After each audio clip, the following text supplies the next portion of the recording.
नमस्कार, स्वागत है आपका प्रार्थना स्वीकार। आप देख रहे हैं, मैं हूं आपके साथ गुंजन। देव कृपा से मंगल कार्यों के संपन्न होने की शुभ घड़ी अब आ चुकी है, क्योंकि जागने वाले हैं श्रीमन नारायण। एकादशी का पर्व श्रीहरि विष्णु और उनके अवतारों के पूजन का पर्व है और आने वाली है श्रीहरि की उपासना की सबसे अद्भुत एकादशी, कार्तिक महीने की वो एकादशी जब श्रीहरि योग निद्रा से जागेंगे और करेंगे अपने प्रिय तुलसी से विवाह। आज हम उसी दिव्य एकादशी की महिमा आपको बताने वाले हैं। कल है तुलसी शालिग्राम विवाह का पावन अवसर। चलिए हम आपको बताते हैं देवोत्थान एकादशी पर कैसे होगा आपके जीवन में शुभ और मंगल का आगमन।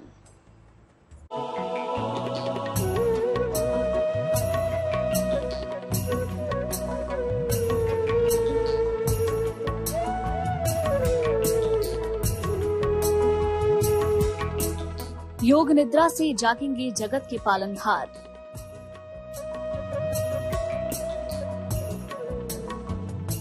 श्री हरि की कृपा से मिलेगा सबको उपहार।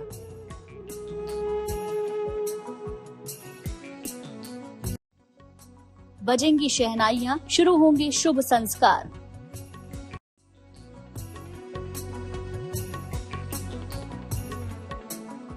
इसीलिए तो देवोत्थान एकादशी का रहता है सबको इंतजार।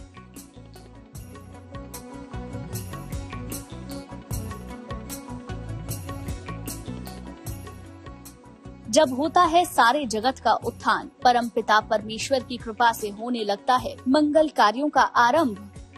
धार्मिक मान्यताओं के अनुसार दीपावली के बाद आने वाली एकादशी के दिन पूरे 4 महीने बाद योग निद्रा से जागते हैं भगवान विष्णु, इसीलिए इसे देवोत्थान एकादशी कहते हैं। इस दिन भगवान विष्णु के भक्त व्रत रखते हैं और उनकी विशेष पूजा अर्चना करते हैं। इस दिन को देवोत्थान एकादशी, देव प्रबोधिनी एकादशी के नाम से भी जाना जाता है। जिन 4 महीनों में श्रीहरि सोते हैं, उन महीनों में विवाह और उपनयन संस्कार जैसे कोई भी मंगल कार्य नहीं किए जाते। देवोत्थान एकादशी जो है वो कार्तिक शुक्ल पक्ष की एकादशी को मनाया जाता है, जिसे प्रबोधिनी एकादशी भी कहते हैं। इस दिन जो है भगवान विष्णु चिर निद्रा में, जो कि 4 महीने के लिए चतुर्मास के लिए सोए रहते हैं, ये उस दिन जो है भगवान उठ जाते हैं और उस दिन से सभी मंगल कार्य प्रारंभ हो जाते हैं। शादी विवाह इत्यादि के जो भी कार्यक्रम रहते हैं वो सब प्रारंभ कर दिए जाते हैं। ये दिन जो है विष्णु जी के पूजा करने का दिन है और उनके जागने पर उनका जो है विधि विधान से पूरा पूजा किया जाता है। देवोत्थान एकादशी से ही शुभ कार्यों की शुरुआत हो जाती है। तो आइए जानते हैं कि इस एकादशी का महत्व क्या है। भगवान विष्णु आषाढ़ शुक्ल एकादशी को 4 माह के लिए योग निद्रा में चले जाते हैं, फिर कार्तिक शुक्ल एकादशी को जागते हैं। इन 4 महीनों में देव शयन के कारण समस्त मांगलिक कार्य वर्जित होते हैं। जब देव जागते हैं तभी मांगलिक कार्य संपन्न हो पाता है। देव जागरण या उत्थान होने के कारण इसको देवोत्थान एकादशी कहते हैं। इस दिन उपवास रखने का विशेष महत्व है। कहते हैं कि इससे मोक्ष की प्राप्ति होती है। इसके अलावा इस दिन तुलसी विवाह और दीपदान का भी महत्व है। भगवान शंकर जो है उससे उसका युद्ध चल रहा होता है और विष्णु जी जो है वृंदा का सतीत्व भंग करने के लिए जलंधर का रूप धारण करके उसके पास जाते हैं और जाकर के जो है वृंदा का सतीत्व जो है वो नष्ट कर देते हैं और इस प्रकार से जलंधर का वध हो जाता है। चूंकि सती जो वृंदा रहती है उनको ज्ञान हो जाता है कि विष्णु जी हैं, तो उस पर जो है वो नाराज होकर के और उनको श्राप दे देती है कि वो शिला हो जाएं, पत्थर हो जाएं। तो वो शिला और एक पत्थर के रूप में हो जाते हैं, शालिग्राम के रूप में हो जाते हैं। और भगवान भी वरदान देते हैं कि तुम्हारा सतीत्व नष्ट नहीं होगा, तुम्हारा मैंने सतीत्व नष्ट किया है तो तुम मेरे पत्नी स्वरूप में शालिग्राम से तुम्हारा विवाह होगा। तो उनका तेज और उनका जो है मुक्त करने के लिए देवताओं ने जो है शालिग्राम, विष्णु जी के शालिग्राम स्वरूप से तुलसी जी का विवाह करवाया ताकि सतीत्व बचा रहे और वृंदा को जो है आशीर्वाद जो मिला हुआ है, वरदान जो मिला हुआ है, वो फलित हो। देवोत्थान एकादशी के मौके पर घर के आंगन में रंगोली बनाई जाती है। चूना और गेरू से बनाई जाने वाली इस रंगोली में गन्ने का मंडप भी रखा जाता है। इसके साथ ही भगवान विष्णु के शालिग्राम अवतार की पूजा की जाती है। परम शुभकारी और बेहद मंगलकारी है देवोत्थान एकादशी। इस दिन श्री हरि और माँ लक्ष्मी की विशेष अनुकंपा रहती है। माना जाता है देवोत्थान एकादशी के दिन लक्ष्मी नारायण की उपासना शीघ्र फलदायी होती है। लेकिन देवोत्थान एकादशी के दिन किन बातों का ख्याल रखना चाहिए, ये जानना भी जरूरी है। देवोत्थान एकादशी व्रत का नियम। निर्जल या केवल जलीय पदार्थों पर उपवास रखना चाहिए।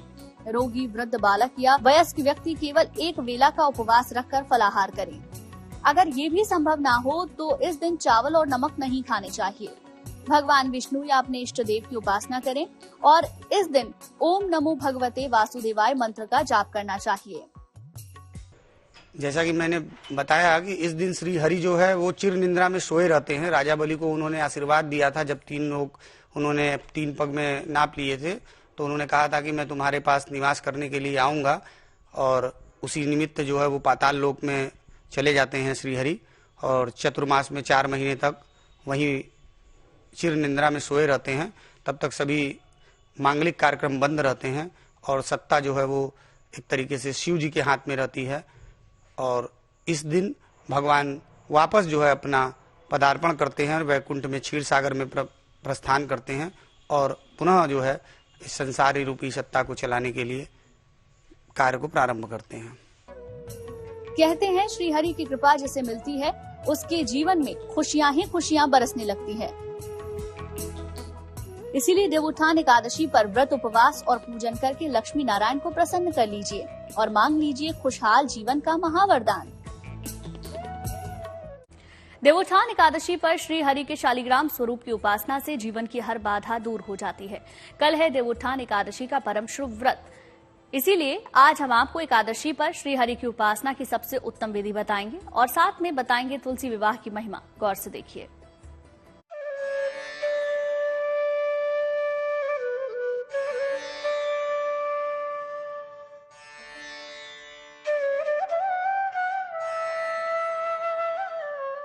देवोत्थनी 11 कहें या देवोत्थान एकादशी।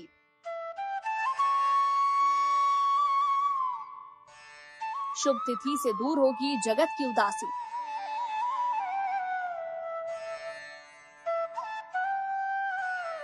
अब होगी शुभ मुहूर्त की भरमार, अब उत्सव मनाएगा सारा संसार।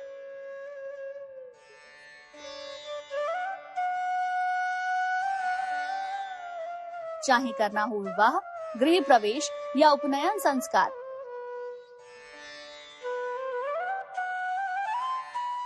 श्री हरि की कृपा से पूरे होंगे आपके सभी अरमान। आ चुकी है मंगल बेला की घड़ी, जब हर घर में होगा मंगल ही मंगल, क्योंकि कार्तिक माह की एकादशी है परम कल्याणकारी। श्री हरि के योग निद्रा से जागते ही होने लगेगा आपके जीवन में खुशियों का प्रवेश। आज हम आपको बताने जा रहे हैं कि कैसे करना है देवोत्थान एकादशी का व्रत, कैसे करनी है श्री हरि की उपासना जिससे दूर होंगी आपके विवाह की अड़चनें। मान्यता है कि देवोत्थान एकादशी का उपवास रखने और विधिवत पूजन करने से सभी मनोकामनाएं सहजता से पूर्ण हो जाती हैं। लेकिन देवोत्थान एकादशी की पूजा एक विशेष विधि से की जाती है। आइए जानते हैं क्या है इस एकादशी की दिव्य पूजन विधि। देवोत्थान एकादशी की पूजा विधि। गन्ने का मंडप बनाएं, बीच में चौक बनाया जाता है।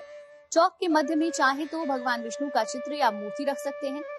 चौक के साथ ही भगवान के चरण चिन्ह बनाए जाते हैं जिसको ढक दिया जाता है। भगवान को गन्ना, सिंघाड़ा और फल मिठाई समर्पित की जाती है। घी का एक दीपक जलाया जाता है जो कि रात भर जलता रहता है।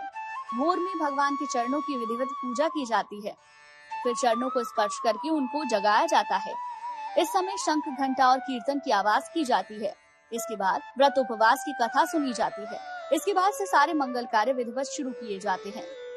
देवोत्थान एकादशी को यानी प्रबोधनी एकादशी के दिन पूरे कार्तिक मास में भी जो है केसर, केला और हल्दी, इन तीनों चीजों का ब्राह्मण को दक्षिणा सहित दान करने से जो है विवाह में आ रही बाधाएं वो समाप्त होती हैं।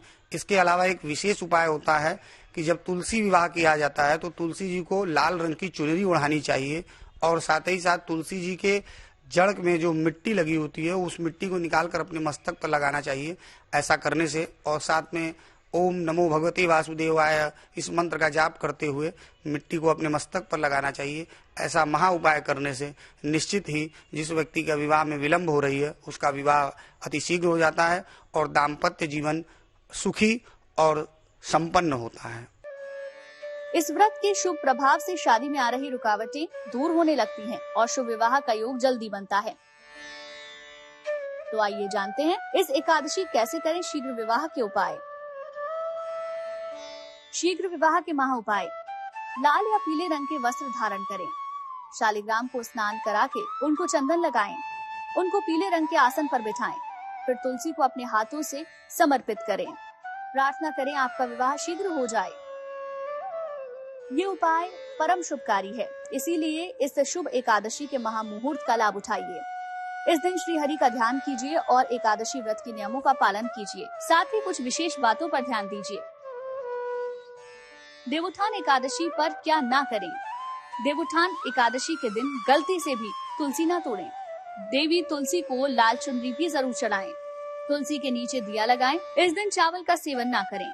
मन शांत रखें। घर में सुख शांति का सद्भाव बनाए रखें।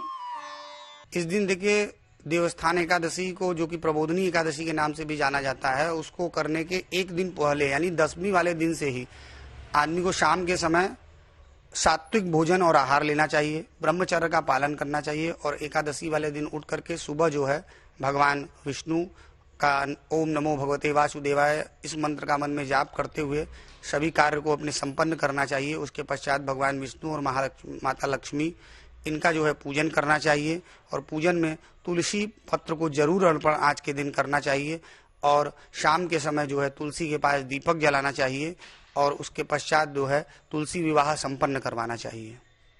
और इसी दिन से जो है अगर जो वैष्णव जन या जो भी कोई एकादशी का व्रत करना चाहते हैं तो इस दिन से वो एकादशी उठा सकते हैं। आज की उठाई एकादशी से जो है वो साल भर तक जितनी भी एकादशी वर्ष में पड़ती है उन सभी एकादशियों का व्रत कर सकते हैं। देवोत्थान एकादशी की शाम कुछ विशेष प्रयोगों से आप भी अपना जीवन संवार सकते हैं। आगे आपको दिखाएंगे देवोत्थान एकादशी पर श्री हरि की कृपा से संवर जाएगी आपकी शादीशुदा जिंदगी। हम बात कर रहे हैं श्री हरि की उपासना और तुलसी विवाह की अद्भुत एकादशी की, यानी कि देवोत्थान एकादशी के बारे में। अगर आपकी शादीशुदा जिंदगी में किसी भी प्रकार का मतभेद है तो इस एकादशी पर एक छोटे से उपाय से आपके रिश्ते का हर तनाव दूर हो सकता है। देखिए ये विशेष उपाय।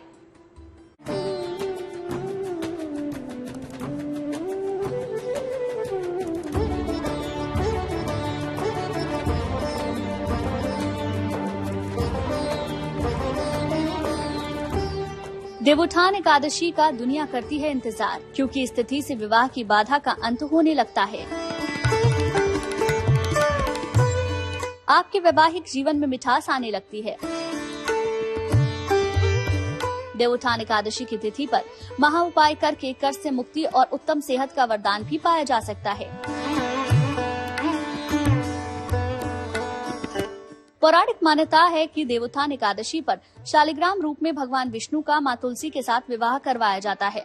इसीलिए इस तिथि से आरंभ होने वाला मुहूर्त सबसे शुभ मुहूर्त बन जाता है। इस दिन अगर पूरे नियम से आप एकादशी का पूजन करें तो आपकी शादीशुदा जिंदगी में खुद ब खुद तकरार खत्म हो जाएगी और प्यार बढ़ने लगेगा। तो आइए जानते हैं ज्योतिष के विशेषज्ञों के बताए वो कौन से हैं उपाय जिनसे आपके वैवाहिक जीवन की बाधाएं दूर हो सकती हैं। देखिए तुलसी का पौधा जो है बड़े ही पवित्र मन से बाजार से आप लेकर के आइए और साफ मिट्टी, साफ गमले में, बढ़िया मिट्टी का गमला हो, उसको अच्छी से रंगाई पुताई करके और उसमें सबसे नीचे पहले थोड़ा सा चावल यानी अक्षत रखना चाहिए। उसके ऊपर फिर जो है तुलसी के पौधे को स्थापित करना चाहिए। उसमें साफ सुथरी मिट्टी रखनी चाहिए। तुलसी के पौधे में जल अगर हो सके तो निश्चित ही रूप से गंगा जल डालना चाहिए। इस बात का विशेष ध्यान रखें कि उसमें शुद्ध जल ही डालना चाहिए और शाम के समय उसमें जो है दीपक देसी घी का वो निश्चित रूप से जलाना चाहिए। इस प्रकार से तुलसी के पौधे की स्थापना करनी चाहिए। पीले कपड़े पहनकर पूरा श्रृंगार करें। शालिग्राम के साथ तुलसी का गठबंधन करें। हाथ में जल लेकर तुलसी की 9 बार परिक्रमा करें। बांधी हुई गांठ के साथ उस वस्त्र को हमेशा अपने पास रखें। कहते हैं देवोत्थान एकादशी की शाम को कुछ प्रयोग आर्थिक स्थिति को बेहतर कर सकते हैं। ज्योतिष शास्त्र में बताए गए तथ्यों की माने तो इस दिन विशेष प्रयोगों से आपकी कई समस्याएं दूर हो जाती हैं। तुलसी जी की उपासना का सबसे बड़ा दिव्य मंत्र जो है ओम नमो भगवते वासुदेवाय है। इस मंत्र का मन में निरंतर जाप करते रहना चाहिए और तुलसी जी को प्रतिदिन सुबह जो है जल अर्पित करना चाहिए और शाम के समय देसी घी का दीपक उनके पास जलाना चाहिए। इससे जो है हमें और हमारे पूर्वजों सभी को जो है मोक्ष की प्राप्ति होती है। आर्थिक संकट, कर्ज से मुक्ति के लिए शाम के समय पूजा स्थान में लाल रंग का आसन बिछाएं। आसन पर बैठकर एक माला ओम नमो भगवते वासुदेवाय जपें। भगवान विष्णु को हलवे का नैवेद्य लगाएं। तुलसी के नीचे दीपक जलाएं। शाम के समय पीपल में कच्चा दूध और जल मिश्रित करके अर्पित करें। ये प्रयोग लगातार 21 दिन तक करें। पीपल की जड़ से थोड़ी सी गीली मिट्टी लेकर माथे और नाभि पर लगाएं। मंगल में भगवान श्री हरि की उपासना का सबसे उत्तम दिन है एकादशी, और एकादशी में बेहद महत्वपूर्ण है देवोत्थान एकादशी।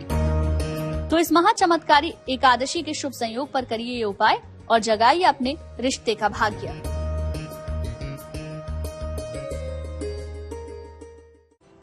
इसी के साथ ही इस खास पेशकश में फिलहाल के लिए बस इतना ही, लेकिन अच्छी खबरों के लिए आप देखते रहिए गुड न्यूज टुडे।